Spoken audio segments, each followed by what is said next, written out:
My name is Sarah. I live in a quiet town with my husband, David. We have been married for 5 years.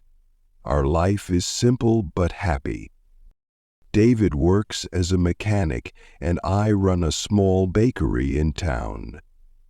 We don't have much, but we have each other, and that's all that matters. We have good neighbors, kind friends, and a beautiful garden where we grow flowers and vegetables.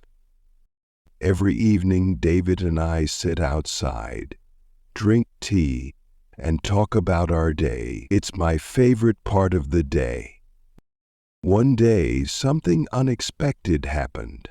A new family moved into the house next to ours. It was a man named Eric and his wife Julia. They were friendly and introduced themselves right away. Julia was beautiful, with long black hair and a bright smile. She talked a lot and was full of energy. Eric was quieter, but he seemed nice too. Eric worked as a truck driver and was away for long periods. We invited them for tea and they seemed like good neighbors. At first, everything was great. Julia and I became good friends. We spent time baking, gardening, and talking about life. She often came to my bakery to chat. She was funny and warm, and I enjoyed her company. David thought Julia was nice too. But after a few months, I noticed something strange. Julia often asked about David. She would say things like, "Your husband is so strong," or "David is so helpful, isn't he?" At first I thought she was just being friendly, but soon I started feeling uncomfortable. I tried to ignore it, telling myself I was overthinking. But deep down, I felt uneasy. One day Julia asked if David could help her fix a shelf in her house. David, being kind and helpful, said yes. I didn't mind at first, but then Julia started asking for his help more often. "David, can you fix my sink? David, can you help me with my garden? David, my car won't start. Can you take a look?" It was one thing after another. At first I didn't think much of it. David was just being helpful. But then I noticed Julia's behavior. When David was around, she dressed differently. She would wear tight jeans or dresses that looked too fancy for housework. She laughed at all his jokes, even the ones that weren't funny. David didn't see anything wrong.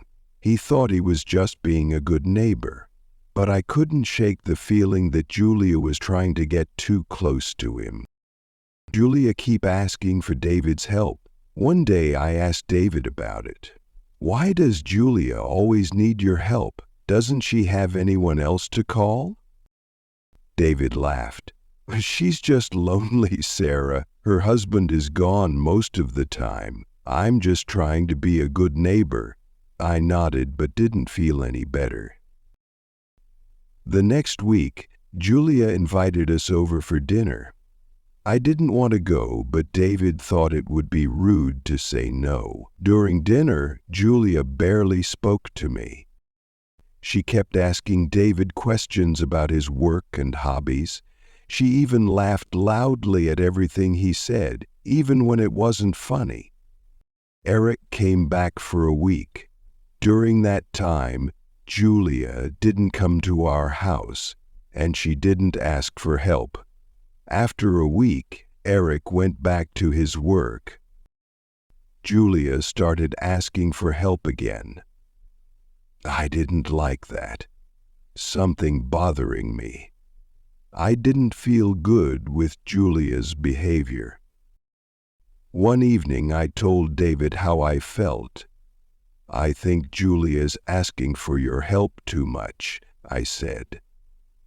David looked surprised. She just needs help, Sarah. There's nothing to worry about. I don't like it, I said. She talks about you a lot and it makes me uncomfortable. David hugged me and said, "You don't need to worry. I love you and no one else." His words made me feel better, but I still didn't trust Julia. The next week, something happened that made things worse. I saw something that broke my heart. David was at Julia's house fixing her garden fence. I decided to bring him some lemonade. When I got there, Julia brought him lemonade before me. As she handed it to him, she touched his hand and smiled in a way that made me furious. My heart sank. I didn't say anything, but I went home feeling angry and hurt. That night, I confronted David. "I don't like the way Julia acts around you," I said. David looked surprised. "What do you mean?" "She flirts with you, David. Don't you see it?" I asked. David frowned. "Sarah, you're imagining things. Julia is just friendly." "I'm not imagining it," I said firmly. "She doesn't act like that with anyone else. David, I saw Julia today. She touched your hand, and she was smiling. I don't like it." David looked at me seriously. "Sarah, I didn't notice. I was just fixing the fence. I promise you, there's nothing between us." I was worried. I said nothing. David sighed. "I'll stop going over there if it bothers you so much. But I feel like she's trying to come between us," I said. David took my hands and said, "Sarah, you're my wife. I love you, and I would never let anyone come between us. If it bothers you, I won't help her anymore." His words made me feel better, but I still didn't trust Julia. The next day, Julia came to our house. She asked about David. "Is David home?" "He is busy," I answered quickly. "My car is troubling. If he could help me with my car." "Julia, I think it's time you find someone else to help you," I said firmly. Julia looked surprised. "Oh, I didn't mean to cause trouble," she said. "You're not causing trouble," I said, "but David is my husband, and he has his own work to do." Julia left, looking embarrassed. I felt proud of myself for speaking up. That night, I told David about Julia's visit. He laughed. "Sarah, maybe she really needed help." But I didn't believe that. A few weeks later, something unexpected happened. Julia's husband, Eric, came home early. I saw him and Julia arguing in their yard. After that, Julia stopped asking for David's help. I felt relieved. With Eric back, Julia had less time to bother David. One day I ran into Eric at the store. He apologized for Julia's behavior. "She gets lonely when I'm away," he said. "But I told her she needs to respect boundaries." Julia still came to my bakery, but she didn't talk about David anymore. I felt like a weight had been lifted off my shoulders. Soon, Julia and Eric moved to another city. Life became calmer. At first, I wasn't sure how I'd fill the time, but it turned out to be a blessing. It gave me and my husband David a chance to reconnect in ways we hadn't in a while. David and I grew even closer after that. We started planning for a family, and the thought of having children filled our hearts with joy. One day, David surprised me with a gift. It was a beautiful bracelet with the words, "Forever Yours," engraved on it. "I want you to always know how much I love you," he said as he put it on my wrist. Tears filled my eyes. "I love you too, David. You're my partner, my best friend, and my everything." We began spending more evenings together, walking through the quiet village streets or sitting in the garden. David loved planting vegetables, and I cared for the flowers. On weekends, we started taking short trips to nearby parks, packing picnics, and exploring nature hand in hand. One night, as we were watching a movie on the couch, I realized how much closer we'd grown. Without distractions, we had time to talk about our dreams, our future, and even little things like new recipes we wanted to try. I taught David how to bake bread, and he taught me how to fix a leaky faucet. It felt like we were building our life together all over again.